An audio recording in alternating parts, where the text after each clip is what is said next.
Alam mo yung pakiramdam once ma-observe mo kung paano ang lahat ay may kanya-kanyang bahagi sa iglesia. Mapapaisip ka na ang dami talagang ginagawang mabuti ng Lord. Ramdam talaga yung galaw ng pagmamahal niya sa lahat ng paraan. It's not really about the place, but it is still a home I want to care for dahil dito ako pinapalago ng Panginoon. Kaya, paano pa nga ba ako makakatulong sa burden para sa tahanang to?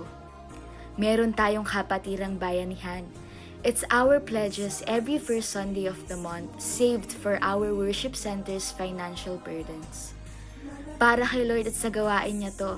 After all, our giving should always be because we love the Lord Jesus. Kaya maliit man o malaki ang ating maibigay, kung lahat ay nagtutulungan, ito ay magiging makabuluhan. Join us in giving every first Sunday. Bayanihan tayo para kay Lord at sa kanyang iglesia.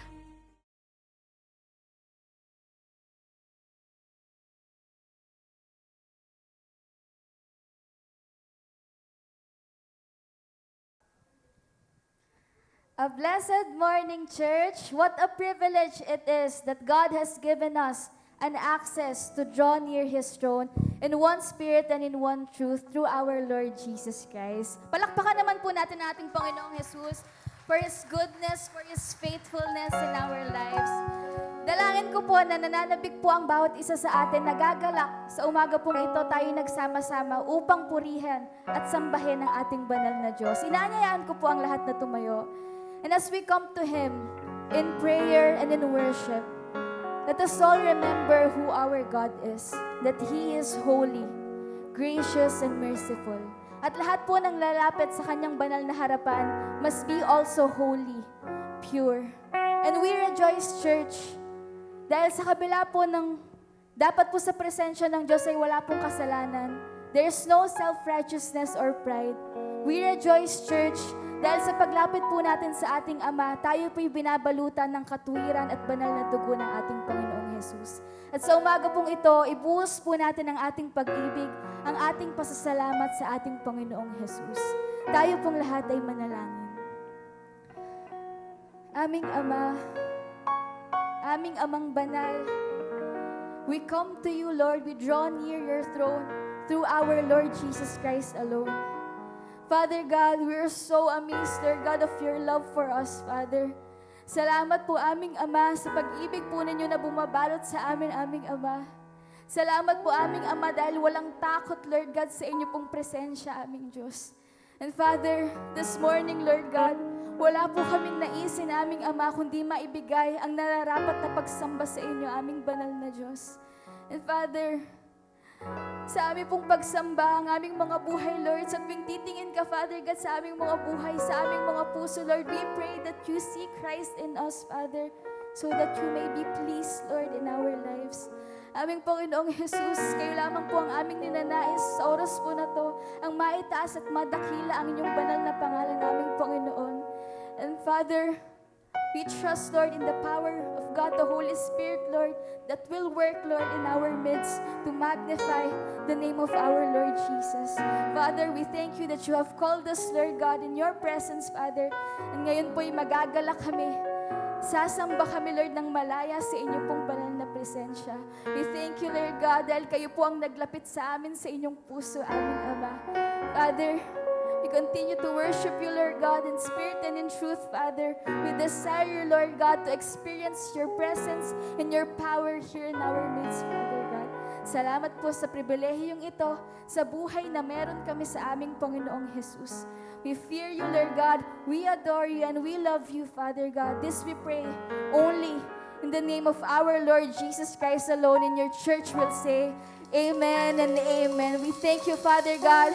Let's give a clap offering to our God, for He is worthy of it all. Come on, church. Let us clap our hands to the Lord. Let us rejoice, for we are in our Lord Jesus Christ. Thank you, Father. We come into your presence, Lord, today, through the new and living way. You paid on the cross for us, Jesus. We come, all of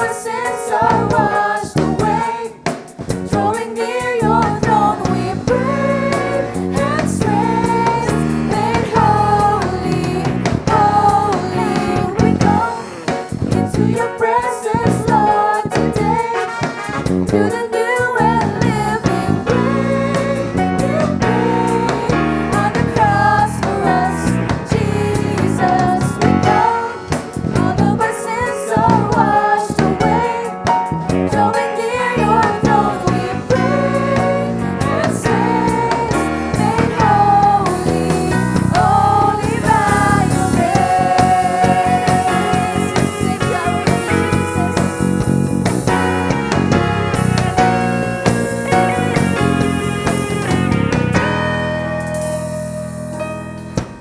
You called us out from every nation to lift you up in adoration.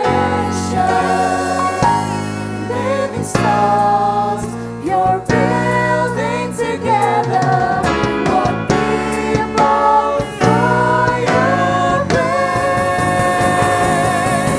We come into your presence, Lord, today.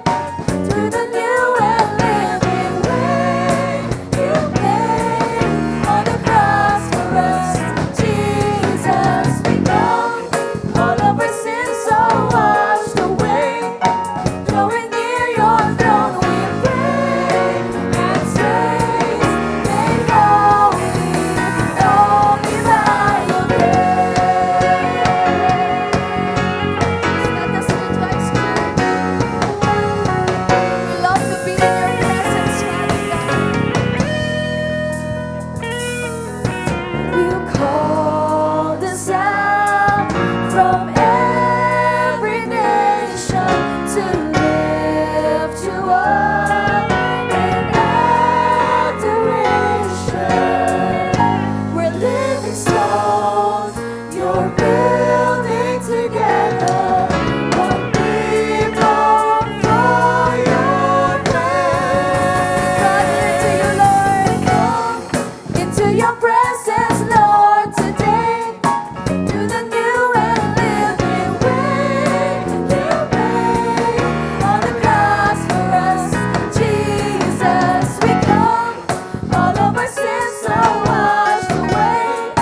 Drawing near your throne, we pray and saints made holy, holy. We come into your presence, Lord, today. To the new and living way you paid on the cross for us, Jesus. We come, that all of our sins are washed away. Drawing near your throne, we pray and saints made holy, holy by your grace. Thank you for your love, Father God. We exalt the name of our Lord Jesus, who is our righteousness. We thank you, Father God, that we're made holy, Lord, only by your grace. Thank you, Father, that we can stand now, Lord, in your presence, blameless, Lord, and holy in your sight, only because of our Lord Jesus Christ. Salamat po aming Ama, at kayo po ang aming pag-asa ng aming buhay. Patuloy po nga awit ang aming mga puso, Lord God, sa kagalakan na aming Ama, sa katapatan at kabutihan niyo po sa amin, aming Diyos.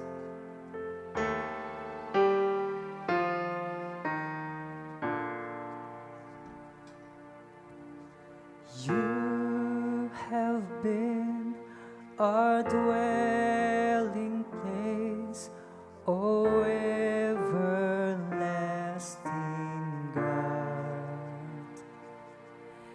Before you formed the mountain tops, you were before it all.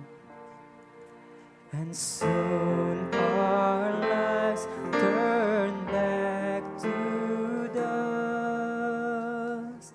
When the sun comes up, satisfy us. Before the day has passed, us by. Before hearts forget all your goodness, satisfy us with your love.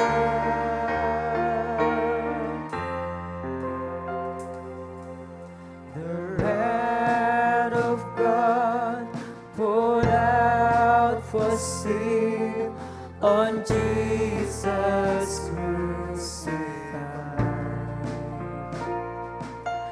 Consider him our hiding place, our shelter is alive.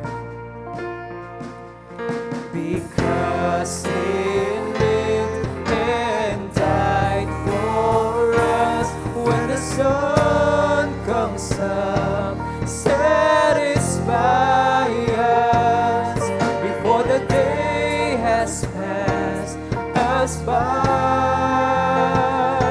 Before hearts forget all your goodness, satisfy us with your love. Teach us, Lord, to number our days on earth and give us more wisdom in the secret heart as you display amazing grace in Jesus Christ for us. Teach us, Lord, to number our days on earth and give us more wisdom in the secret heart as you display amazing grace in Jesus Christ for us. Teach us, Lord, to number our days on earth and give us more wisdom in the secret heart as you display amazing grace in Jesus Christ for us.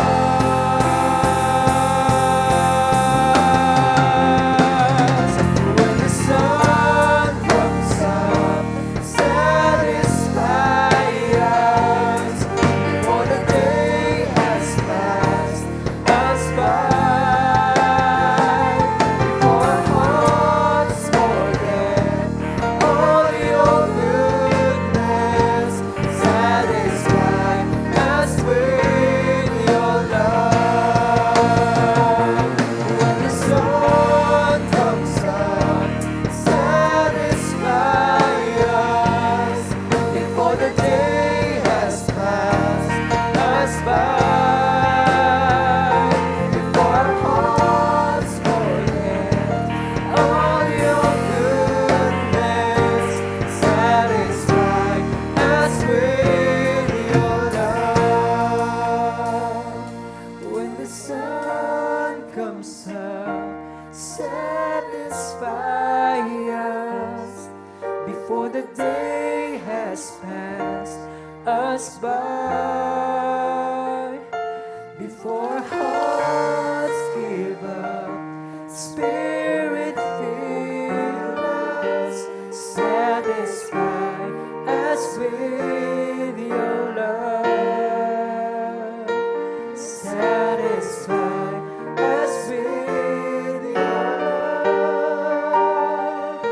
Satisfy us with your love. It's our prayer, Lord Jesus. For we need your love each day of our lives.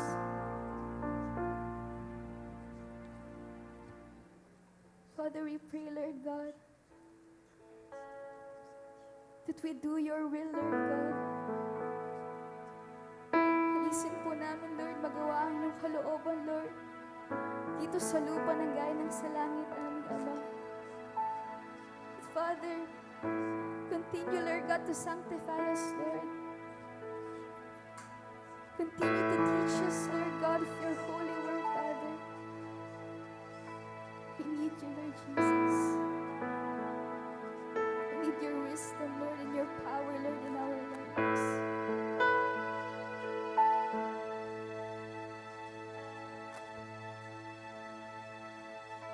Do you feel the world is broken? We do. Do you feel the shadows deepen? We do. But do you know that all the dark won't stop the light from getting through? We do. Do you wish that you could see it all made We do.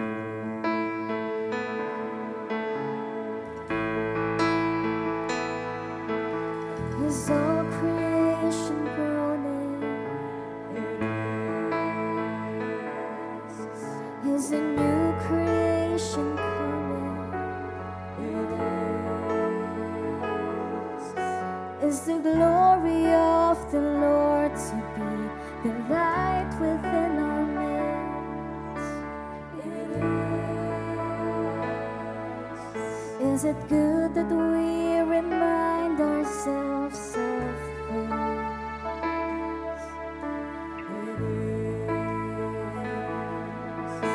Is anyone worthy? Is anyone whole?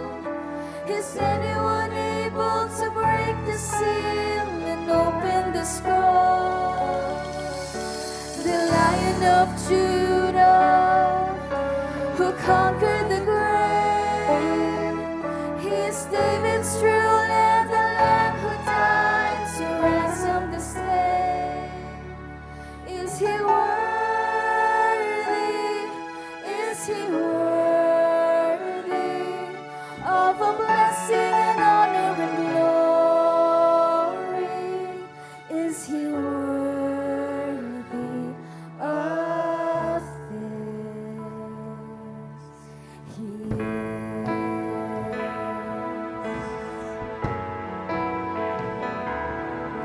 Does the Father truly love us? He does. Does the Spirit move among us? He does. And does Jesus, our Messiah, hold forever those he loves? He does. Does our God intend to dwell again with us? He does. Is anyone worthy? Is anyone whole? Is anyone able to break the seal and open the scroll? The Lion of Judah, who conquered the grave, he is David's root and the Lamb who died to ransom the slave. From every people and tribe, every nation and tongue,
Father God, uhaw po kami, Lord God, sa inyong presensya, aming Ama. Uhaw po kami, Lord, na maranasan ang iyong kaluwalhatian at ang iyong kabanalan, Lord God. We want to experience, Lord God, your glory, your power, Lord. We want to see the name of our Lord Jesus Christ lifted high, Lord, in our midst. Worship you, Father. Oh, the glory of your presence, Lord, we your temple. We give you reverence. So arise from your rest and be blessed by your praise as we glory in your embrace,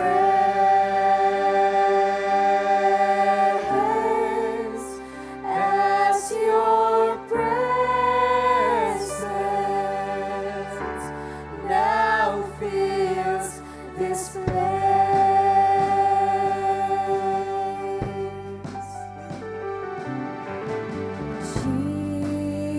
Jesus, oh glorious, create in us your temple.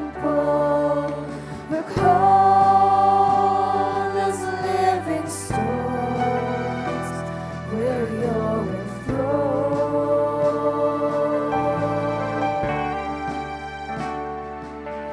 And as you rose from death and power, so rise within our worship, rise upon our praise, and let the hands that saw you raise clothe us in your glory.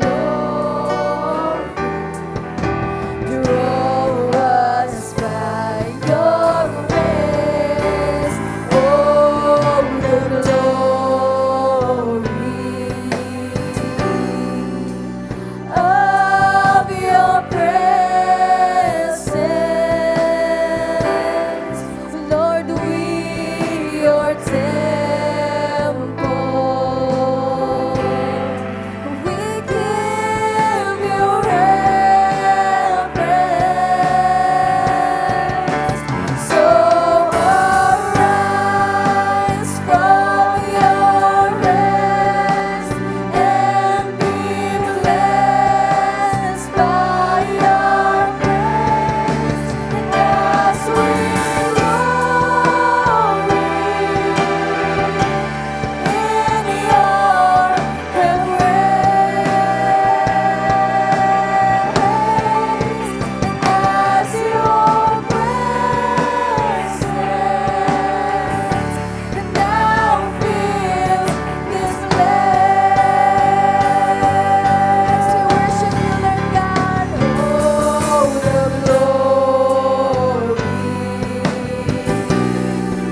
thank you, Father. We thank you, Lord, for your presence. We love to be in your presence, Lord God. Dahil sa presensya mo, aming Ama, napupuno ang aming mga puso, Father. Kagalakan ng pag-ibig, Lord, at ng biyaya po ninyo, aming Ama. Thank you, Lord God, na pinaranas niyo po sa amin ang iyong kapangyarihan, Father. Ito po lamang ang naisin namin, aming Ama, ang sambahin ka, aming Amang luwalhatiin ng iyong banal na pangalan. Father, we thank you for your love for us. We thank you that you are gracious and merciful to us sinners, Lord. Salamat, aming Ama, that you have called us, Lord, to be in your presence, Lord, to be with you, Father God. Walang hanggang pasasalamat, Lord, ang gusto po naming maibigay sa inyo, aming Ama. Hindi po sapat ang aming mga buhay. Ang aming pag-ibig, Lord, ay laging kapos, Lord God, sa nararapat po na pagsamba at pag-ibig sa inyo, aming Ama. Father, thank you for filling us, Lord. Thank you, Lord God, na kami binabalot, Lord, ng pag-ibig sa aming Panginoong Jesus. Father, we ask, Lord God, every day of our lives for a heart of worship, Lord. Yung puso, Lord, na nalulugod ka, ano man ang aming ginagawa, aming Ama. Yung pusong nananabik, Lord God, na uuhaw sa inyong presensya, sa inyong salita, aming Ama. Higit sa lahat, Lord, kayo'y nakatingin sa aming mga puso, aming Ama. Father, nananabik po kami, Lord God, na makasama ka magpasawalang hanggan, Lord. Ay kailanman hindi na kami magkakasala sa inyo, aming Panginoong Jesus. We look forward, Lord, to that day, aming Ama, na kami aawit na lang magpasawalang hanggan, Lord, sa inyong kabanalan, sa inyong kaluwalhatian, aming Ama. We thank you for this share, Lord, in your presence, aming Ama. Patuloy ka lamang po namin itataas, Lord, ang banal mong pangalan sa aming kalagitnaan at maging sa aming mga buhay. Continue, Lord God, to reveal yourself to us, Father, for this is our joy and our desire. We thank you, Father God, for this morning, Lord, na kayo ang sumama sa amin, aming Ama. We thank you, Lord, that you fulfill your promise to us, Lord, that you will be with us, Lord, until the end of age, Father God. Salamat po, aming Ama, sa inyo na po namin, Lord, ibinibigay ng maingat, Father God, ang aming buong buhay ng may pag-ibig, may pasasalamat at pagsamba, tanging sa pangalan ng aming Panginoong Jesus, aming Diyos sa tagapagligtas. Ang lahat po ay magsabi ng Amen and Amen. We thank you, Lord Jesus. Lord, our glory belongs to you, Lord. To God be all the glory po. You may now all be seated and let's now listen to the Word of God.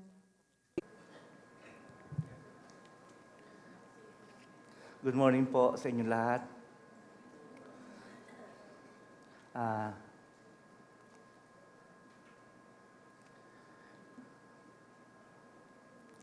Patuloy natin sinusubaybayan ang pangyayari po sa sanlibutan, ang digmaan po sa Middle East, at syempre, anytime, sabi ko sa inyo, sabi ng Biblia, this generation will not pass. Hindi lilipas ang henerasyong ito hanggat hindi po bumabalik ang Panginoon. Nagsimula po yan nung pagbuo po ng Israel noong 1947, 1948. At ngayon po, inihintay po natin, sa tingin ko po, talagang matindi ang bakbakan, talagang hindi ho lubusang matatalo ang Iran dahil hindi pa po tapos ang Panginoon sa kanila, dahil hindi pa po nagaganap ang Gog and Magog. Sasalakay po sila at syempre, inuubos lamang po ng Panginoon ng kanilang mga missile dahil ayon sa Ezekiel chapter 38, ang susunod na Gog and Magog ay hindi po labanan ng missiles at bomba. Ito po'y labanan ng tao-tao. Mamamatay po sila ron. Pag binasa ho ninyo ang Ezekiel chapter 38, chapter 39. Kaya anytime, mangyayari po yun. Pero syempre, sabi ko nga bago mag-Gog and Magog, dapat po mag-rapture. Kasi yun po ang programa ng Panginoon sa church. Mag-rapture, kaya humanda po tayo.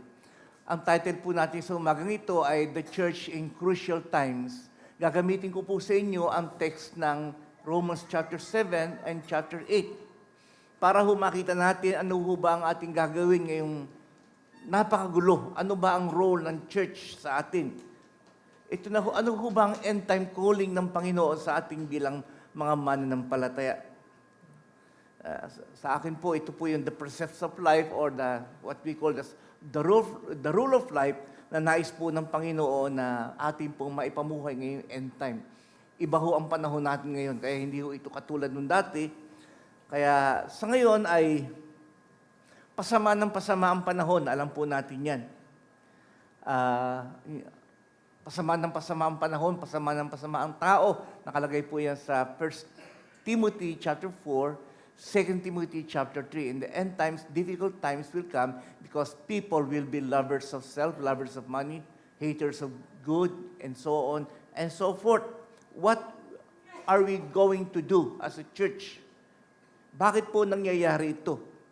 Of course, sa Bible po, pinakita ho ron sa Romans chapter 3, ang tao po ay likas na makasalanan. Sa chapter 3, verse 11, sabi ho ron, there is none who understand, there is none who seeks for God. Walang sino mang sa atin ang naghanap sa Diyos. Ang Diyos ang naghanap sa atin. Verse 12, all have turned aside together, they have become useless. There is none who does good. There is not even one. Their throat is an open grave. With their tongue, they keep deceiving. The poison of us is under their lips. Ito pinapakita ho yung likas na kasalanan ng sangkatauhan. Kasama po tayong lahat dito. Wala pong itinatangi. No one is good except God. The whole mouth is full of cursing and bitterness. Their feet are swift to shed blood. Destruction and misery are in their path. Verse 17 and 18, and the path of peace have they not known. There is no fear of God before their eyes. Walang takot sa Diyos. That is the problem of our society in the whole world. They have no fear of God. Wala na pong takot sa Diyos ang mga tao. Kaya lang, ito ho tayo eh. Pinapakita ko roon, the world dictate their moral and their values. Ang tao na po ang gumagawa kung ano ang tama. Hindi na po nila kinukuha kung ano ang sinasabi ng Panginoon dahil ayaw na po nilang maniwala sa ating Panginoon.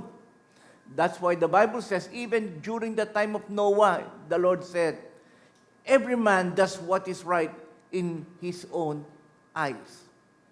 Ginagawa ng tao kung anong tama sa kanyang paningin, hindi po sa paningin ng Diyos. Kaya kanya-kanya po sila. Sa tingin nila, dapat lang sila gumanti. Sa tingin nila, puro kasalanan. Kaya yun po ang ayaw ng Panginoon sa tao. Di ba? Kaya na-share ko sa inyo last Sunday, ito ang nangyayari sa atin. We are now living in the last days. Yung mga prophecy sa Old Testament and New Testament, nangyayari na po dito. Lalo na ho yung 1 Thessalonians chapter 5. Sasabihin nila peace and safety, then sudden destruction. Kabubuo lamang po ng ibang mga bansa sa Amerika sa pamumuno ni Trump, ang board of peace para magkaroon daw ng kapayapaan. Pero pagkatapos po nilang buuin, puro pagsabog ng bomba nangyari. Then sudden destruction. Kaya sabi ko, grabe, kung ano yung nakalagay sa Biblia, nangyayari po ito. What happened to us now is the principle of sowing and reaping sa buong mundo. Kung ano yung tinanim mo, ay siya mong aanihin. Kaya yun po, pati panahon, pati lindol, pati bagyo, lahat na po, pati ho ang mga leader, pati ang pamilya, lahat na po, pasama ng pasama, dahil masama ang kanilang itinanim. Di ho ba? Iyon ho ang problema. Kaya sa ating daigdig, marami pong tao, hindi ho talaga, walang takot sa Diyos. Even in the book of Genesis, si Abraham natakot po, napilitan si Abraham magsalita, magsinungaling, na yung kanyang asawa ay pinsan niya. Dahil baka siya ay patayin. Sabi ni Abraham, because I thought surely there is no fear of God in this place. Natakot po siya. Gusto niyang iligtas ang kanyang sarili. Kasi pag ang tao wala ng takot sa Diyos, tagilid ang buhay ng mga tao sa kapaligiran. Di ho ba? Kaya dito makikita ho natin, today we're going to tackle Romans chapter 7. Kung may Biblia po kayo, basahin natin ang Romans chapter. Actually po chapter 7, pero kukuha lang po ako dito ng scripture. Ayan, chapter 7. Siguro starting verse 14. Basahin ko sa inyo. Romans chapter 7, starting verse 14. For we know that the law is spiritual, but I am of flesh, sold into bondage to sin. What I'm doing, I do not understand, for I am not practicing what I would like to do, but I am doing the very thing I hate. Verse 16, but if I do the things that I do not want to do, I agree with the law, confessing that the law is good. Meaning, the law is the Ten Commandments. Yung po yung tinutukoy po dito ni St. Paul. Verse 17, so now, no longer am I the one doing it, but sin which dwells in me. For I know that nothing good dwells in me, that is in my flesh. For the willing is present with me, but the doing of the good is not. For the good that I want, I do not do, but I practice the very evil that I do not want.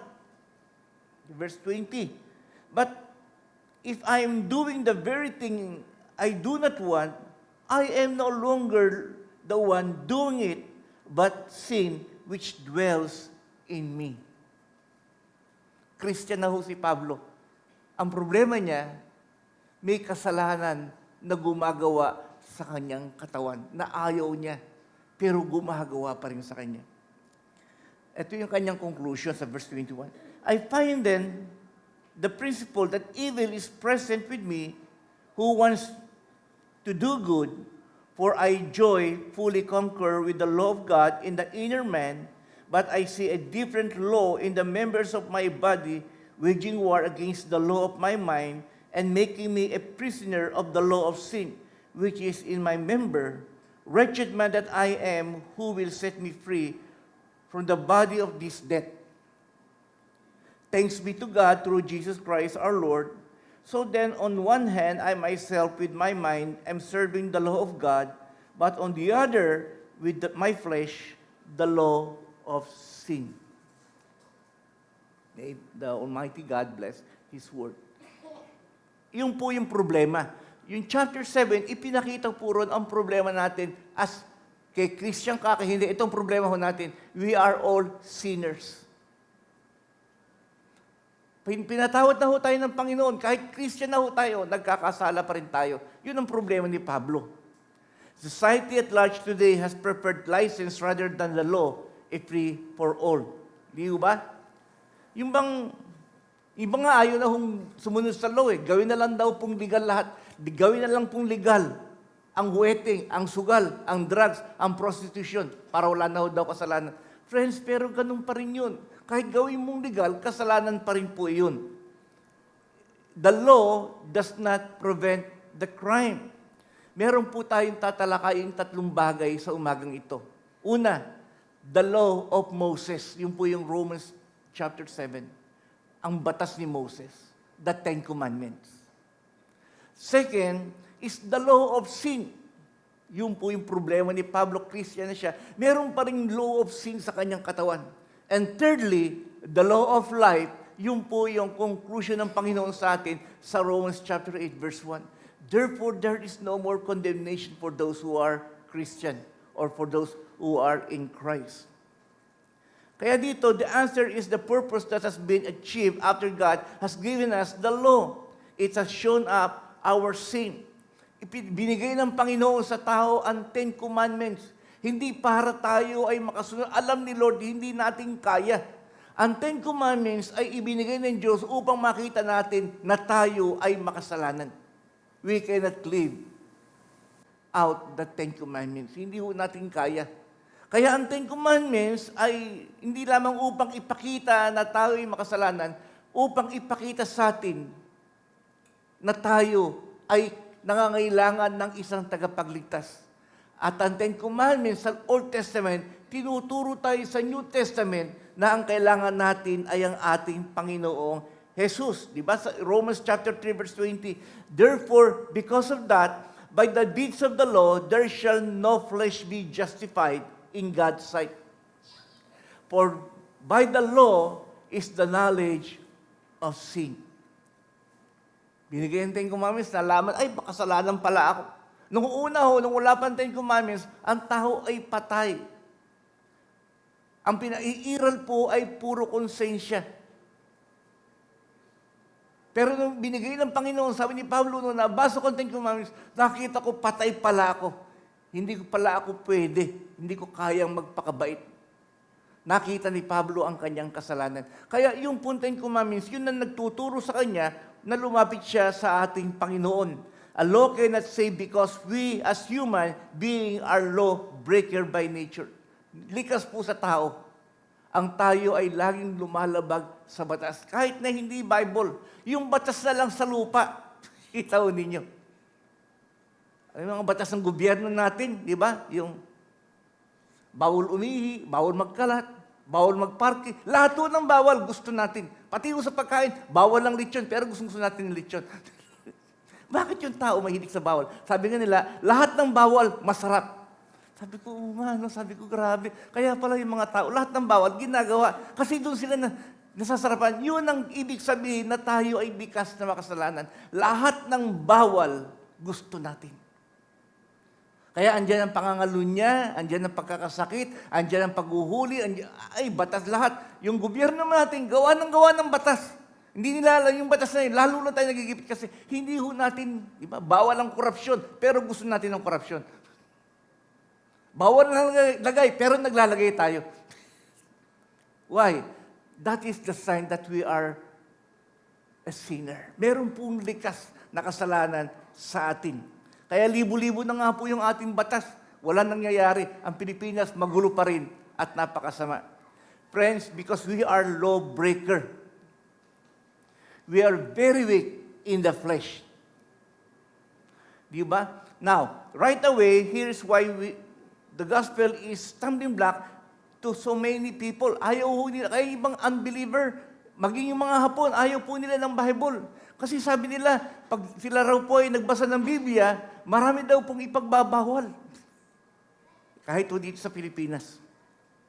Ayaw kong basahin ng Bible, ang daming bawal. Sabi ko, hindi. Pag naging Christian ka, walang bawal. Pag naging Christian ka, babaguhin ka ng Panginoon sa pananaw mo sa buhay. Diba? Ayaw ka maging Christian, bawal ang sigarilyo, bawal ang alak, bawal ang hindi ho bawal. Pag naging Christian ka, hindi ka magsisigarilyo kasi ayaw muna ng sigarilyo, ayaw muna ng alak, ayaw muna ng kalokohan. Nagbabago po yung panloob na buhay ng tao. Kasi sa Ten Commandments, especially in the book of James, James chapter 2 verse 10, for whosoever shall keep the whole law and yet offended in one point is guilty of all. Parang po yung domino. Sabi ng James chapter 2 verse 10. Yung domino na tinatayo mo, okay, kakatayo ka na. Isa lang ang magkamali ka, lahat po yung babagsak. Yun ang ibig sabihin. Kaya walang perfect, walang taong nakasunod sa Ten Commandments. That is the law of Moses na pinapakita ho rito. Si Pablo ho, yan ang problema niya. Di ho ba? Kaya sa Romans, si Martin Luther nga po, di ho kinikwento ko sa inyo lagi, si Martin Luther po yung isang pari. Siyempre, Catholic po siya noon, hindi pa siya Christian. Ang pinairal niya ay ang kanyang konsensya. Damaho ni Martin Luther, lagi siya nagkakasala sa Panginoon. Kaya ang ginagawa ni Martin Luther, kumpisal ng kumpisal, araw-araw. Mahigit 20 beses siya nangungumpisal. Konsensya lagi ang pinaiiral niya. Hindi mo siya makatulog, pero gusto niya maging mabait. Hindi niya kaya. Nakatingin lang siya sa babae, malisyoso na kagad yung mata niya. Grabe, hindi mo siya mapakali. Nananalangin siya sa Panginoon. Hanggang sa naunawaan niya, pinabasa sa kanya ng Panginoon, ang Romans chapter 1 verse 17, the just shall live by faith. Gusto mo maging mabait, gusto mo maging perfect, Martin Luther. Opo, Panginoon, hindi ko kaya eh. Sabi ng Panginoon sa kanya, huwag ka na mag-aksaya ng kalakasan. Ang taong matuwid ay mabubuhay lamang ng matuwid sa pamamagitan ng pananampalataya. Sampalatayanan mo ang ginawa ng Panginoong Hesus sa krus ng Kalbaryo, okay ka na. Doon lang po si Martin Luther nakahinga ng maluwag. Kaya ang kabaitan ng tao ay hindi nakasalalay sa ating kakayanan, kundi ito'y grasya lamang ng Diyos. Kung tatanggapin mo ang Panginoong Hesus sa iyong puso, at yung ginawa niya sa krus ng Kalbaryo, ikaw ay matuwid na sa harapan ng Diyos. Kaya yung Ten Commandments, ituturo ka lang kay Kristo na lumapit kasi hindi mo kaya magpakabait. That is the first law, the law of Moses. The second law is the law of sin. So, yun na nga. May problema na likas na tayo makasalanan eh. Dinagdagan pa ho rito. Yung binasa ko sa inyo, sabi ni Pablo, the law of sin. Paul talks about Romans, the law of sin that was in his body. Di ba? Romans chapter 7 verse 23. Sabi ni Pablo, Romans 7:23. But I see another law in my member. Hindi pa nga siya nakakalusot sa law ni Moses. Meron na naman law, may batas na naman, na hirap siya. Makasalanan na nga ako eh. Hindi ko na nga kaya magpakabait eh. Ngayon, ito pa. But I see another law in my members, kanyang katawan, in my body, warring against the law of my mind and bringing me into captivity into the law of sin, which is in my members. Bawat bahagi ng aking katawan, may batas ng kasalanan sa mata, sa tenga, sa ilong, sa bibig, sa kamay, lahat po. May batas ng kasalanan. The law of sin, that is one of our problem as Christians. Friends, ang tinutukoy dito, Christian na. Magtatapatan na ho tayo. Kahit Christian tayo, nagkakasala pa rin tayo. Yun ang pinoproblema ni Pablo. Ano ba naman yan? Christian na ako, tinubos na ako ng Panginoon. Bakit hanggang ngayon nagkakasala pa rin ako? Galit na galit si Pablo sa kanyang sarili. What a struggle. This law of sin in his soul and in his body is very real. He says in Romans 7:21, that this law of sin reign. I find then a law, yan sabi ho niya, that when I would do good, evil is present with me. Totoo ba yun sa atin? Law na yun, batas na yun sa kanyang buhay. Pag gusto kong gumawa ng mabuti, ang kasamaan ay nadadama ko sa akin. Nararanasan niyo ba yun? Diba? Minsan gusto natin tulungan natin yung tao yun. May magsasabi sa sarili natin, huwag mong tulungan yan, sayang lang ang tulong mo dyan. Huwag mong pansinin yan. Diba? Gusto niyang gumawa ng tama, pero may sumasalungat kagad sa loob niya. Ganyan po tayo. Huwag mong tulungan yan, mayabang yan. Huwag mong tulungan yan, sayang lang ang pagod mo dyan. Gusto mong gumawa ng tama, pero lagi may sumasalungat.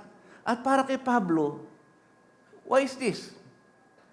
There is a law of sin in our bodies. Yun ang dahilan. Kahit Christian na ho tayo, may problema pa rin tayo. See, we cannot live by our own.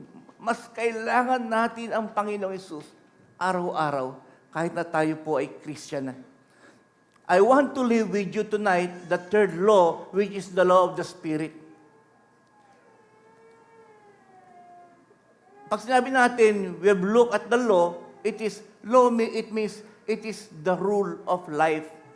Palatuntunan ito ng buhay. Yung una, the law of Moses.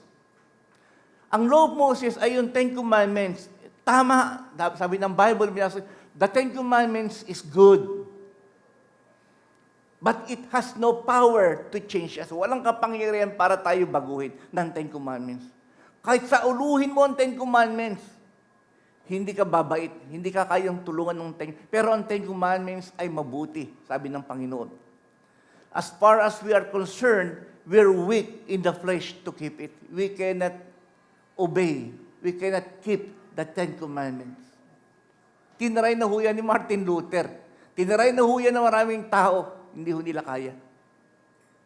And then sa second law, according to St. Paul, the law of sin in us which adds to the problem. Dinagdagan, yung 10 commandments nga, hindi ko na masunod. Dinagdagan palalo. That is the problem of sin in our mortal body.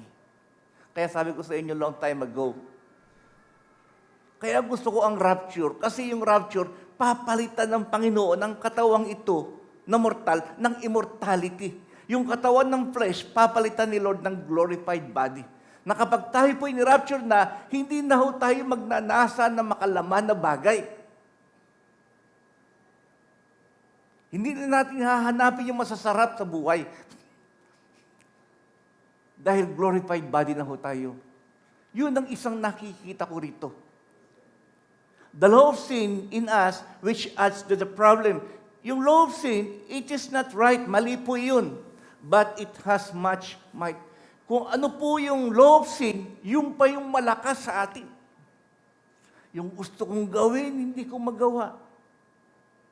Ano ba yung gusto mong gawin? Gusto kong gumawa ng mabuti, gusto kong tumulong, gusto kong magpakabait, hindi ko magawa. Tapos sabi niya, yung ayaw kong gawin, ano yun? Ayoko manloko, ayoko magkasala, lahat ng ayoko. Yun ang ginagawa ko. That is the problem of Paul, and that is also our problem as Christian. Kaya ang problema natin, hindi lang ho tayo nalikas sa makasalanan. That's why the law of Moses or the 10 Commandments, hindi ho natin kayang tuparin. Tapos nadagdagan pa, the law of sin. Dito sa atin. Kaya ang laki ho ng problema ng tao. Sabi ko, sana hindi nila nagkasala si Eva at Adam para hindi tayo napunlaan ng kasalanan. Pero napunlaan lahat tayo. Kaya sabi ng Biblia, ang lahat ay nagkasala at hindi umabot sa pamantayan ng Diyos. And that is up to now our problem. The law of sin. Hindi ito, that is not right. But it has much might. Malakas ho ito. Malakas makahimok sa atin. Kaya kapag Christian tayo, nagkakasala tayo, naiintindihan ko rin kasi naalala ko ito Romans 7. Kaya may mga Christian na nagkakasala pa rin. Kahit ako, pinapaunawa na lang ni Lord, anak, tandaan mo, there is the law of sin in your body. Wala kang magagawa dyan. And then finally, the law of spirit that Paul's talking about, which is right, and it has might. May kapangyarihan po ito. The law of life, basahin natin ng Romans chapter 8, verse 1. Ito, yung chapter 7, ipinakita ko yung problema.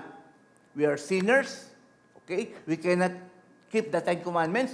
Tapos sinundan pa na, we are sinners, we have this what we call as the law of sin in our body. What a problem we have. Grabe ang problema natin. Minsan na lang hindi nilang pinapansin ng Christian eh. Friends, pero hindi pwedeng hindi natin pansinin. Kasi namumuhay po tayo sa laman. Kaya ito, ginigani Lord ang solusyon. In Romans chapter 8, kung ang chapter 7 pinakita ang problema, Romans chapter 8, pinakita ho ang solusyon. Yun ang kagandahan. Kasi sa Romans chapter 8, ipinakita ho rito, 70 times in Romans chapter 8, binanggit ang Espiritu, ang Holy Spirit. Ang solusyon sa atin ay Holy Spirit. Romans chapter 8, verse 1. I will read to you. Therefore, there is now no condemnation for those who are in Christ Jesus, for those who are Christian. Kasi muntik na ho, iuntog ni Pablo yung ulo niya sa pader. Miserable na ho yung kanyang kalagayan. Inis na siya sa kasalanan. Hindi niya maiwasan. Pero binigyan ng Holy Spirit ng solusyon. Therefore, there is no more condemnation for those who are Christian, for those who are in Christ. For the law of the Spirit of life in Christ Jesus has set you free. Yun na. Yun ang maganda. Has set you free from the law of sin and of death. Yan na. There is no condemnation for those who are in Christ Jesus. For the law of the Spirit of life has set you free. Kaya una, the law of Moses, the law of sin, and then finally, the law of the Spirit of life has set you free. Pinalaya ka na ng Holy Spirit in Christ Jesus from the law of sin and death. Friend, it is from God. The word Spirit, yung po paulit-ulit na binabanggit po kasi in Romans chapter 8, it is light in the Spirit. Naalala ho ninyo? For the law of the Spirit has set you free. At pinakita ho ron. All things work together. The Spirit of God beareth witness with our spirit that we are the children of God. We do not know how to pray, but the Holy Spirit teaches us how to pray. The Holy Spirit, puro Holy Spirit po yan, puro chapter 8 ng Romans ang solution po. That's why in our time, present age, ito na ho ang galaw ng Holy Spirit. Siya na po nagpapalaya sa atin. Huwag na ho natin problemahin dahil ang Holy Spirit ay pinalaya na tayo. Pwede na ho tayong kumalas sa tukso o sa kasalanan. It is not a theory or a theology, but it is a person, it is the Holy Spirit of the living God. Ibig sabihin dito, Jesus' death on the cross is the answer to the problem of not being able to keep the law of Moses. Kaya ang Ten Commandments, ituturo ka kay Kristo Jesus. Kasi si Jesus lang, ang Panginoon lang, ang nakatupad sa Ten Commandments. Remember, the Bible says, hindi nagkasala ang Panginoon ni minsan. That's why He kept the Ten Commandments. Perfect si Lord. Pangalawa, Jesus is the answer to the law of sin. Makasalanan po tayo, likas. Si Jesus din, that reigns and wrecks our lives so that the strong with might, but is not right. Malakas po ang tukso. The death of Jesus Christ on the cross is our substitute, taking our sin, bearing our shame, and exhausting our judgment on our behalf. Para mong sinasabi ng ating Diyos Ama. Kinuha ng Panginoong Hesus lahat ng iyong kasalanan. Kung sasampalataya ka sa Kanya, maniniwala ka sa ginawa niya sa krus ng Kalbaryo, ako na ang magiging katuwiran mo. At pag tinitignan kita, hindi ko nakikita ang iyong kasalanan. Ito ang himala. Pag nananalangin tayo as Christian, hindi ho nakikita ng Diyos yung ating mga kasalanan dahil kinuha na po ito ng Panginoon. Our past, present, and future sin. Tinubos na tayo ng Panginoon. Ang nakikita ng Diyos Ama sa atin ay ang Kanyang anak na si Jesus. Kaya pinapakinggan tayo ng Ama kapag tayo nananalangin. Yung iba sa atin, Lord, hindi ako karapat-dapat sa iyo isama. Totoo, makasalanan tayo. Pero tinanggap mo na si Lord. Kinuha ni Lord lahat ng ating mga kasalanan noon, ngayon, at bukas. Bayad na ho. Prepaid ang lahat ng ating kasalanan. Kaya tayo, anytime, pwede tayong lumapit sa Diyos. Dahil sa Panginoong Hesus. Yun ang problema ni Pablo. Binigyan ng solusyon ng Romans chapter 8. Kaya sinabi niya, therefore there is no more condemnation for those who are Christian. Christian tayo eh. Kaya pwede tayong dumulog sa Diyos, pwede tayong lumapit anytime. Panghawakan nyo lang yung ginawa ng Panginoong Hesus sa krus ng Kalbaryo. Kasi minsan si Satan, inaakusahan tayo. Huwag ka nang lalapit sa Diyos. Naku, ikaw, hipokrito ka. Makasalanan ka naman eh. Hindi ka naman papansinin ng Diyos eh. Salbahe ka eh. Pero ang panlaban natin, Romans 8, therefore there is no more condemnation. Hindi ba? Minsan sa atin, tinatama tayo manalangin. Akala natin, galit sa atin ng Diyos dahil nagkakasala tayo. Totoo, ayaw ni Lord ng kasalanan. Pero pag sinampalataya na natin ang ginawa ng Panginoong Hesus sa krus ng Kalbaryo, friends, pwede tayong makipag-usap sa Diyos, tatanggapin pa rin tayo ng Diyos. Dahil hindi nakikita ng Diyos yung ating ginawang kasalanan. Ang nakikita niya sa atin ay ang Panginoong Hesus na tumupad lahat sa kautusan at hindi nagkasala ni minsan. Yun pong ibig sabihin. Kaya minsan nadidiscourage tayo lumapit sa Diyos. Nahihiya tayo. Simple lang eh. 1 John 1:8 and 9. Kung ipapahayag mo yung kasalanan sa Diyos, ang Diyos ay tapat at banal na patatawarin ka sa iyong kasalanan at lilinisin sa lahat ng iyong kalikuan. That's a very simple. Simple lang. Nagkakasala tayo, yes. Pero kung ipapahayag mo, Lord, patawarin niyo po ako. Sabi ng Bible, God is faithful. He is willing to forgive you and to cleanse you from all of our sin. Ganun ang Diyos. Kaya huwag ho kayong magpapapigil. Kasi si Satan, ang diablo, walang gagawin. Revelation chapter 12 verse 10, our accuser, Satan, accuses us before God day and night. Inaakusahan niya tayo sa Diyos na tayo ay nagkakasala lagi pa ulit-ulit. Totoo yun. Pero ang isasagot ng Panginoon, binayaran ko na lahat ng kanyang kasalanan. Di ba nakalagay ho yan sa Zechariah? Naalala ho ninyo?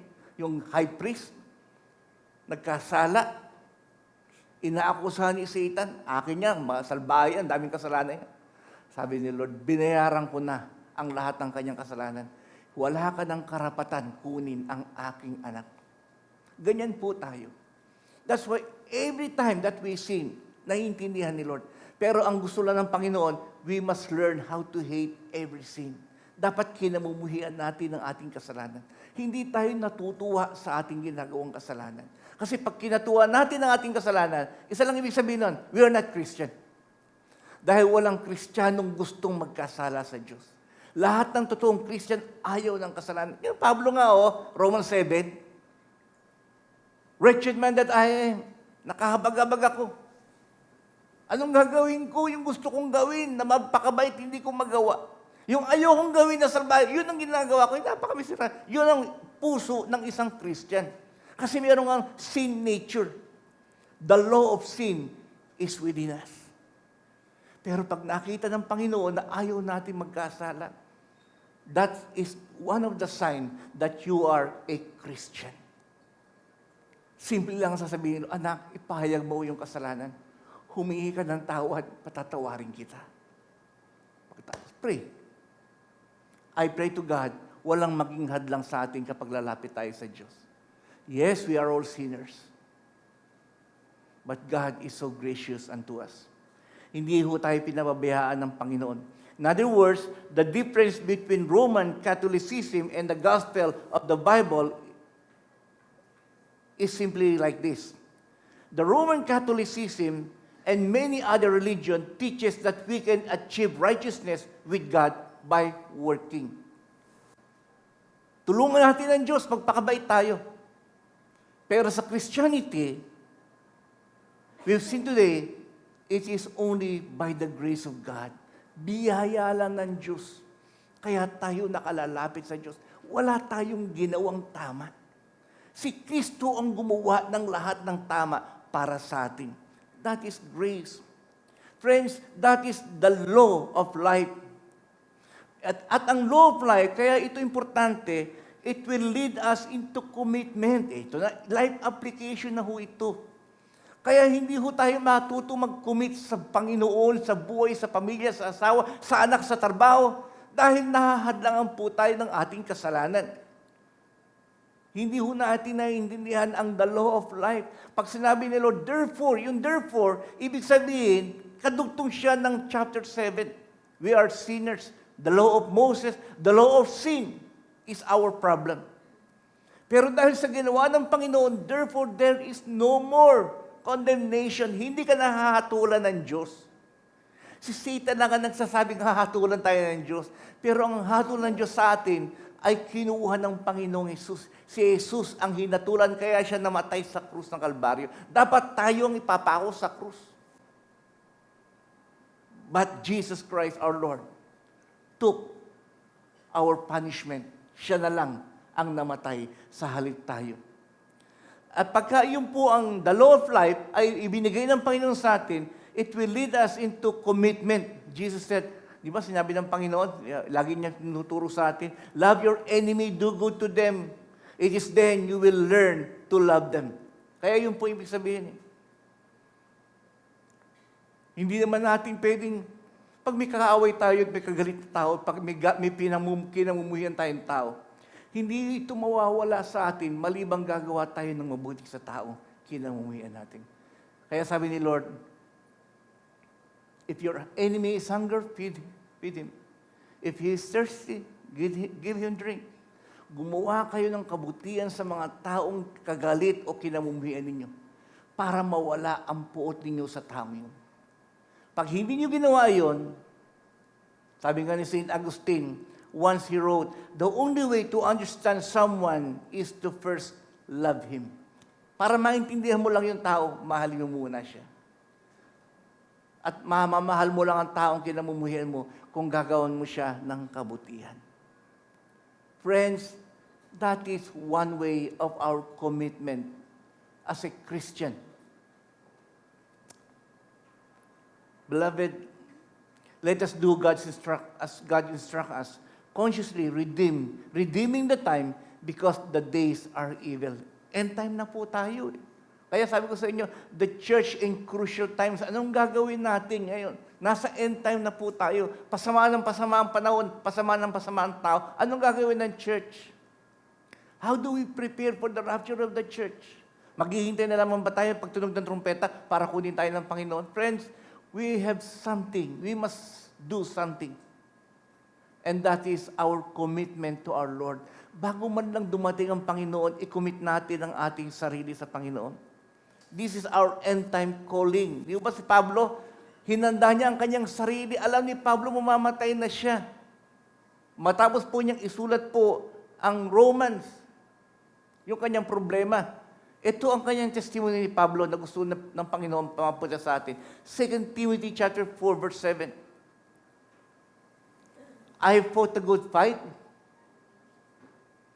I finished the race.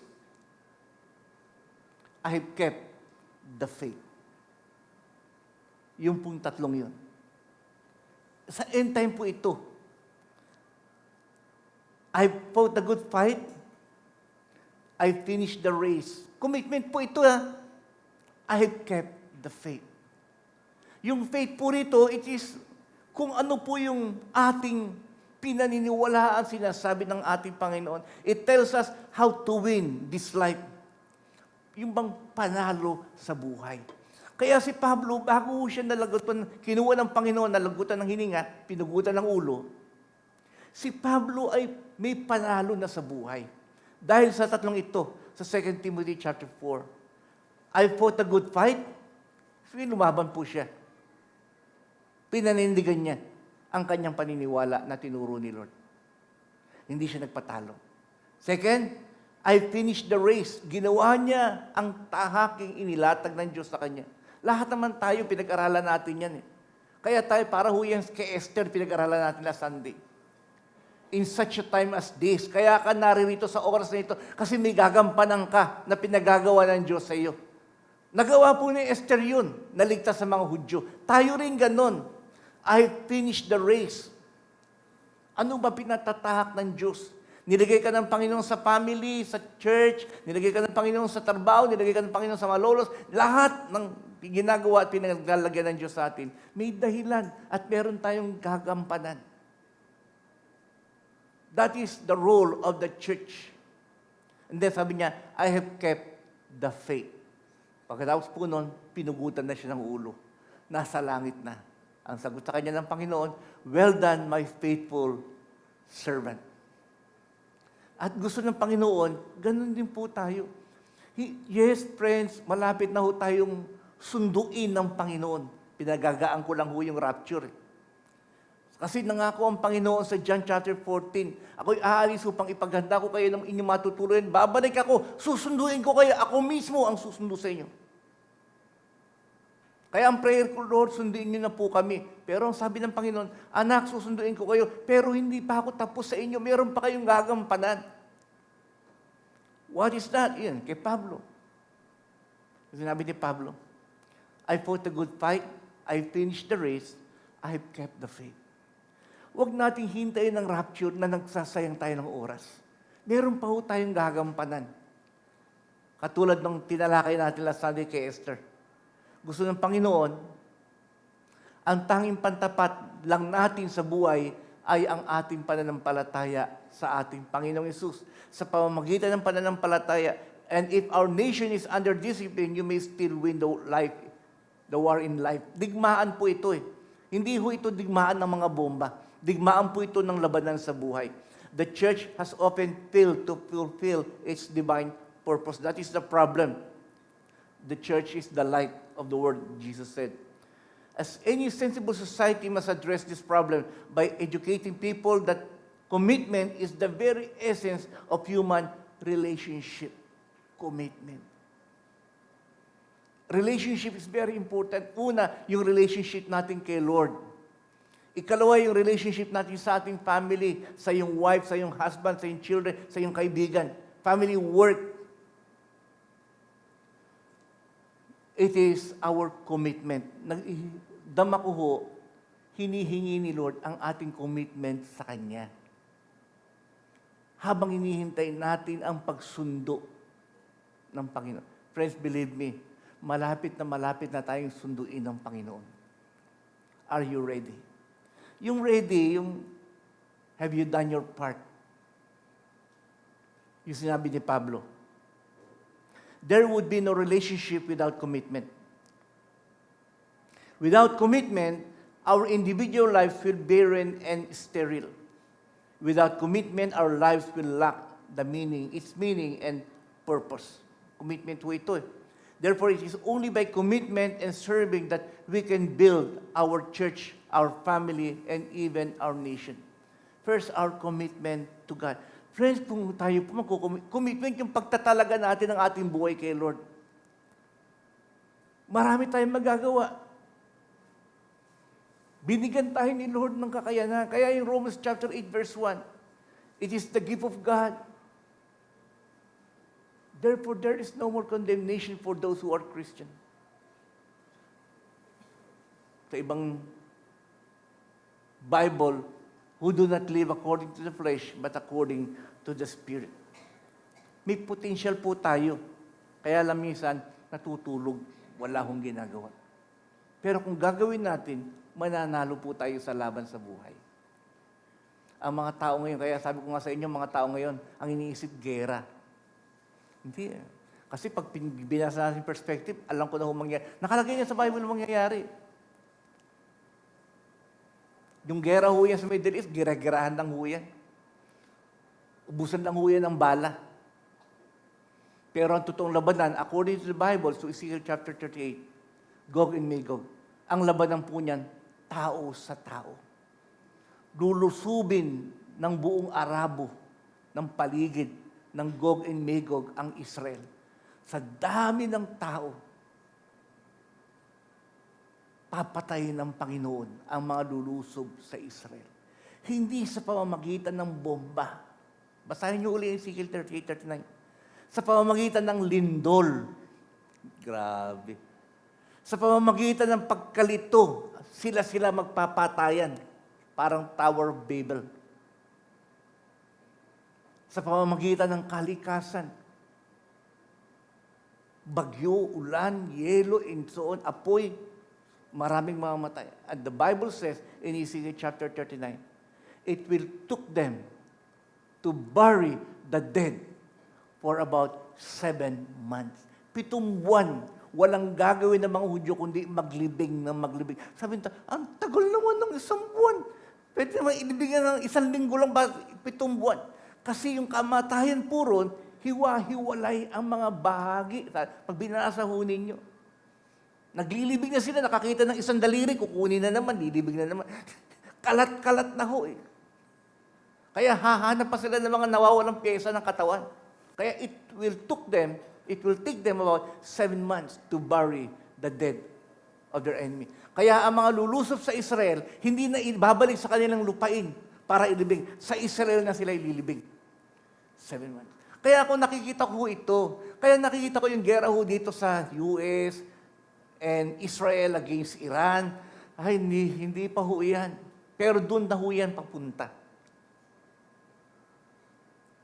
Uubusin lang ni Lord ang mga missiles ng Iran.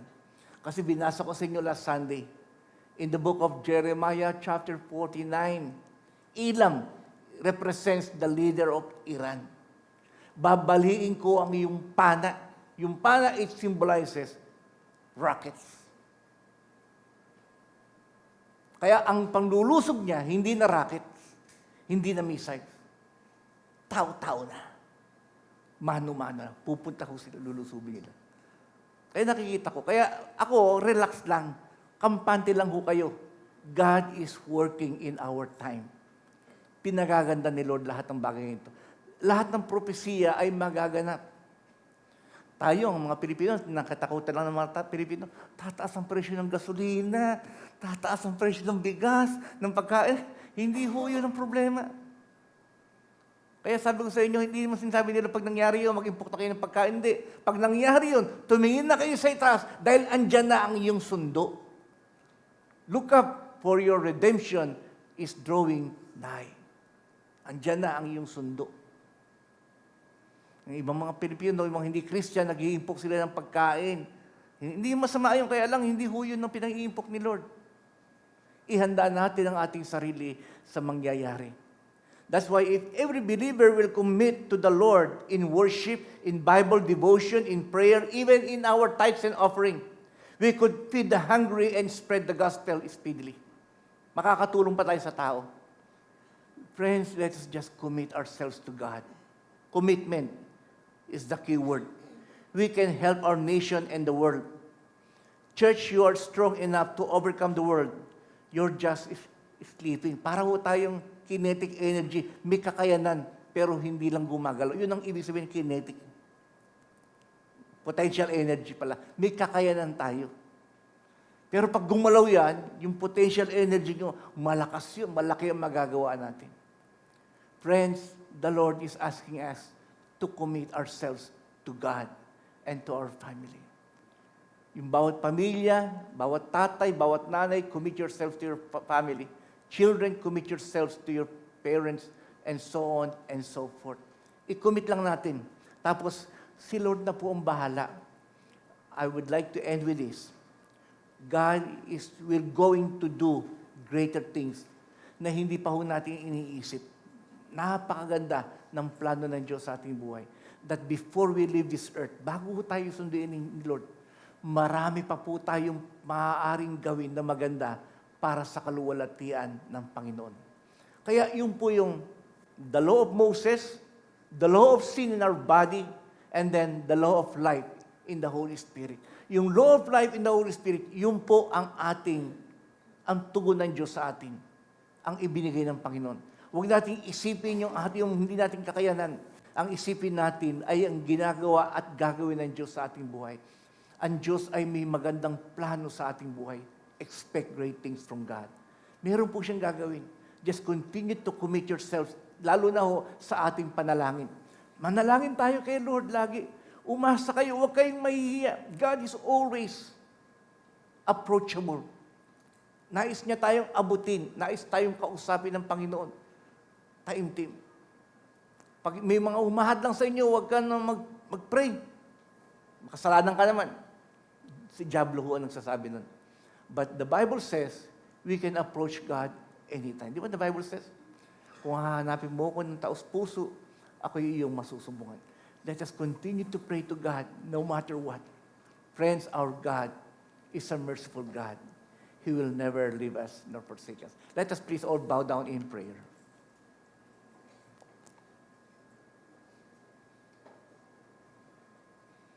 Nagaganap na po aming Ama ang inyong sinalita sa banal na kasulatan. Ang mga pangyayari ngayong mga huling araw. Maraming tao, Ama, ay nababaghabag sa mga kaguluhan sa Middle East. Maging ang buong daigdig ay naapektuhan, Panginoon, ng gera sa Middle East. At maraming tao nababaghabag. Subalit kami ng mga hinirang ninyo, Amay, panatag ang aming kalooban. Dahil batid namin na kayo pa rin ang may kontrol ng buong mundo. Na walang magaganap libang papayagan ninyo.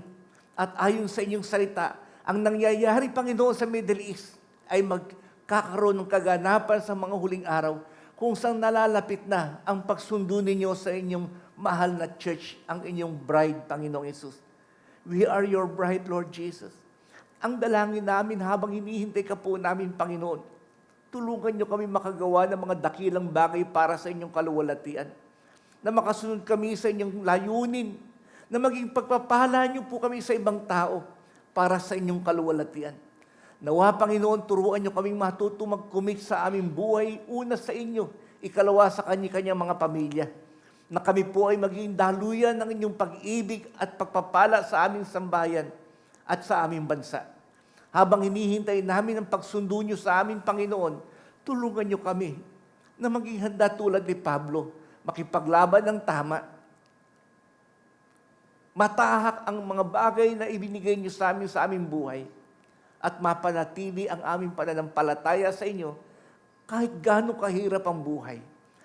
Lagi kami nakatuon sa aming Panginoong Yesus, na hindi kami pinababayaan at iniiwan.